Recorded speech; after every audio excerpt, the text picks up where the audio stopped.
Greetings and welcome to Cookery with Mason Storm. On today's episode, I'm going to attempt to make some ravioli.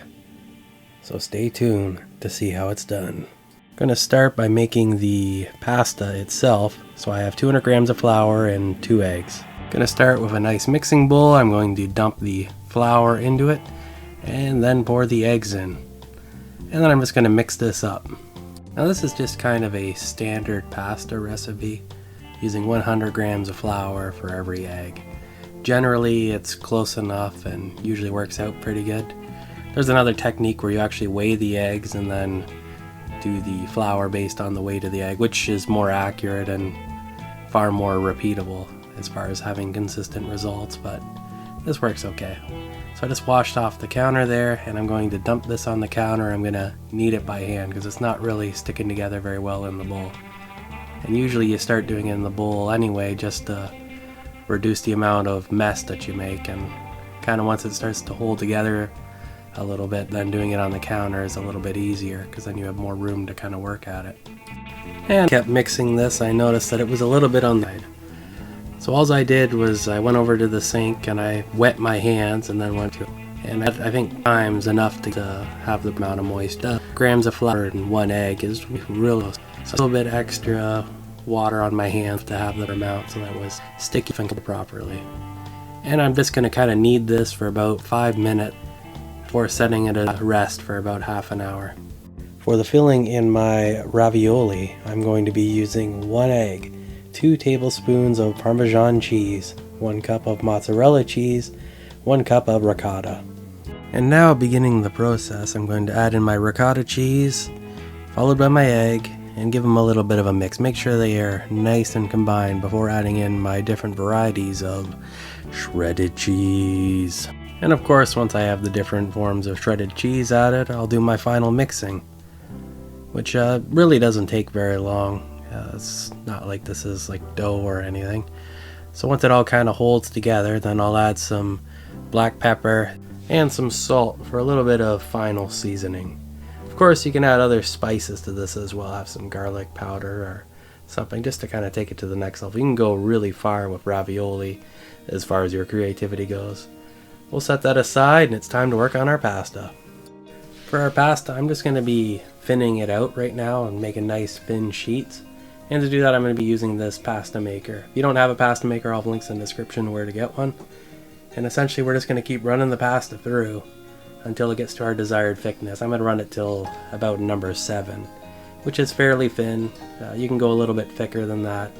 In fact, a little thicker might be a little bit better because your filling to noodle ratio will change with that. And having a little bit more of a firm noodle might be desirable. If you don't have a pasta maker and you don't want to get one and you're just rearing to go, a rolling pin works great as well. It's just a lot more physical work to get a nice thin sheet of pasta.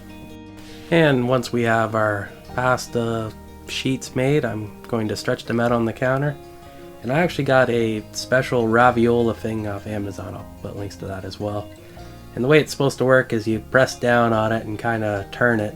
And it's supposed to cut out a ring, kind of the size of the ravioli, and then we stick it in the inside of it and then you use it as kind of a press.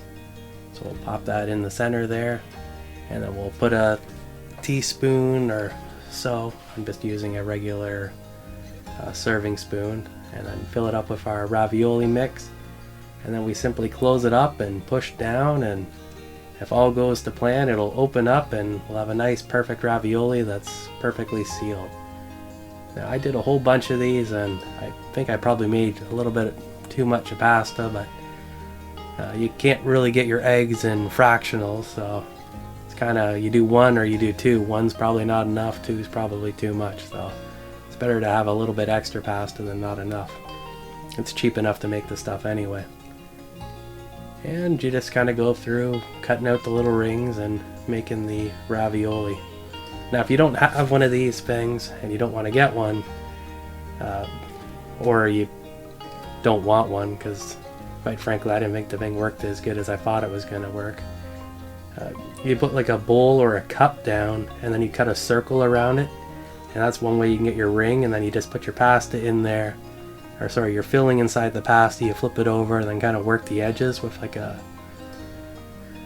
roller. And they have small pastry rollers, and you can use one of those, and that probably works technically a little bit better. There's also other styles of presses for cutting out the circles with the textured ruffled look, and I don't have one of those, but I'd like to get one of them to try next time. But either way, it's you kind of fight with your tool a little bit, and by the time you're done making one batch of pasta, you kind of have it somewhat figured out, because you got to make a lot of it. So it's just one of those things that you just get better at it as you go, and the first couple you make are always going to be the chef's portion, I should say. And the thing that you'll notice is that we have a lot of leftover pasta from around the edges and everything. So once you're done going through and cutting all the rings for the pieces you can make, you simply take all the leftover dough and then kind of knead it all back together, run it through the pasta machine again, and then you can make more pasta. And then probably by the time you're onto the third one, the pasta is probably too dry to really run it through the pasta machine again. I mean, you can probably add a little bit of water and get it to go, but you're better off probably just cutting your losses there at that point, because once it starts to kind of dry out too much, it becomes very hard to work with. So I'm not really going to recommend doing that so much. I ran out of filling just midway through on the second run through, so that's where I call it on mine.